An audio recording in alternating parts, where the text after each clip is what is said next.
Olá, eu sou a Pan Ferreira e esse é mais um episódio do Café com Arte. E se você ainda não se inscreveu aqui no meu canal, não deixa de se inscrever e ativa os sininhos para não perder nenhum dos próximos episódios.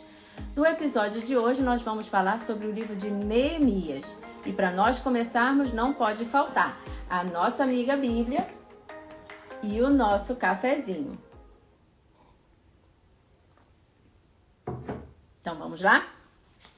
Como eu falei, hoje nós vamos estar falando sobre o livro de Neemias. Esse livro ele encerra a história do Antigo Testamento, onde os expatriados judeus foram autorizados a retornarem ao seu país depois de terem sido cativos na Babilônia. Neemias trata de fatos relacionados ao terceiro retorno desse povo. Isso mesmo, eles retornaram 3 vezes. E está relacionado à reconstrução dos muros de Jerusalém. Mas ele também fala sobre a importância da renovação espiritual e da consagração a Deus e à sua palavra, promovendo um reavivamento ao remanescente desse povo que voltava. Então vamos lá. Neemias dos capítulos 1 ao 6. Depois você pode ler aí em casa com calma, tá bom? A primeira coisa que a gente identifica aqui é a intercessão pelo povo através das orações de Neemias. O versículo 4 do capítulo 1 diz que quando ele soube o que estava acontecendo, ou seja, quando ele recebeu as notícias do que estava acontecendo com o povo, ele se sentou, chorou e lamentou por alguns dias. E que durante esse tempo ele ainda esteve jejuando e orando ao Senhor. E depois de interceder pelo povo, Neemias foi enviado a Jerusalém. E olha que forte o que a gente pode ler no versículo 5 do capítulo 2. Neemias pede ao rei, ele era copeiro do rei nessa época, que o envie a Judá, a cidade do sepulcro dos seus pais, para que ele reedificasse, ou seja, para que ele restaurasse aquele lugar.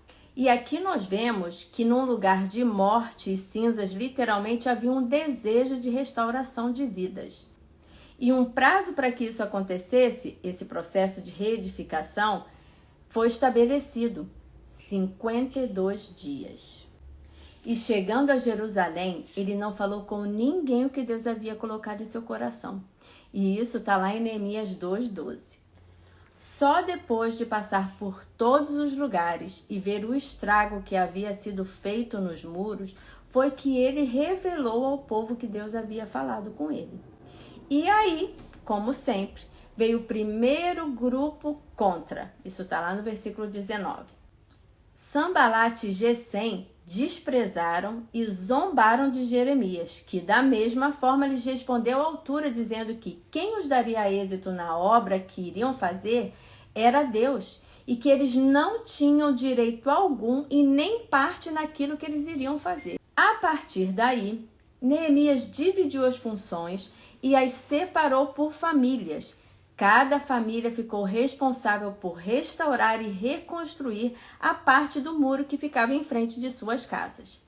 No meio do processo, os inimigos voltaram para tentar impedir que eles continuassem. Lembra de Sanbalat? E mais uma vez, Neemias orou a Deus pedindo proteção e colocou guardas dia e noite para vigiar a obra. E isso está lá em Neemias 4:9. Durante esse processo surgiram dúvidas e temor por parte do povo. E mais que depressa, Jeremias os exorta e os traz à memória o quanto Deus era grande e temível, e que por conta de Deus ser quem ele era, eles deveriam lutar por seus filhos, suas esposas e suas casas. Vendo os inimigos que os seus planos não haviam dado certo, eles deixaram o povo em paz e eles voltaram ao trabalho até terminar o muro, quando mais uma vez os inimigos regressaram se levantando contra eles. Isso está lá no capítulo 6. Quando Sanbalat, Tobias e Gesem ouviram que eles haviam edificado, ou seja, restaurado o muro e que já não havia mais brechas, mas que ainda assim faltavam as portas, eles enviaram mensagens para que Neemias fosse ao encontro deles, com a intenção de tirá-lo do propósito de finalizar aquilo que ele havia começado. E eles eram insistentes. Mandaram a mesma mensagem 4 vezes. E Neemias as respondeu da mesma forma, sempre, com a mesma resposta. E isso não foi suficiente para que eles se contentassem com a resposta de Neemias. Eles enviaram uma 5ª mensagem com uma carta cheia de mentiras sobre Neemias e suas intenções. Mas se não bastasse isso, ainda o intimidaram e o atemorizaram para que ele viesse pecar perante Deus e ficasse mal perante o povo. Mas, nos exatos 52 dias de restauração e reconstrução do muro, os inimigos temeram e reconheceram que eles haviam feito o que fizeram por conta da intervenção de Deus. Agora eu te pergunto, o que nós aprendemos com essa história de Neemias e o nosso próprio processo de reconstrução e restauração? 1. A oração e a intercessão mudam o coração de Deus e das pessoas que estão ao nosso redor. 2. Que é necessário retirar os entulhos antes de começarmos qualquer coisa. 3. Existe um passo para que o processo termine: começo, meio e fim. 4. Quando começamos o processo, devemos manter segredo sobre o que Deus tem colocado no nosso coração. 5. É necessário se organizar e buscar a ajuda da família durante o processo. 6. Quando eu entrego ao Senhor as minhas dores, eu o vejo agindo, pois o inimigo não tem parte legal sobre a minha casa, ou seja, sobre a minha vida. 7. No meio do processo, os inimigos voltam para tentar te impedir de continuar. E eles vêm trazendo mentiras. Normalmente, essa estratégia vem acompanhada de confusão, disse-me-disse e outras coisas mais para nos paralisar. Devemos nos posicionar e saber que o que estamos fazendo não é em vão.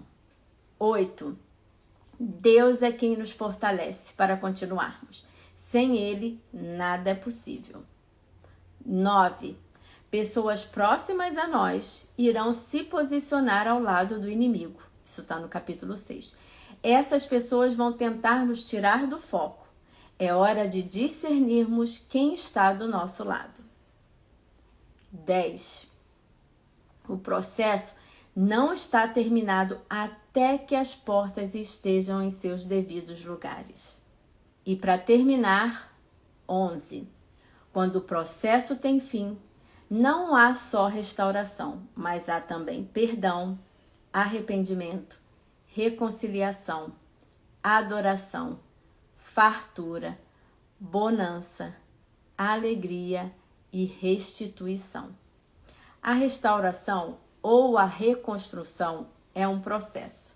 Saber discernir entre o que eu quero que Deus faça e como Ele irá fazer é dar a Ele a soberania e autoridade sobre esse processo.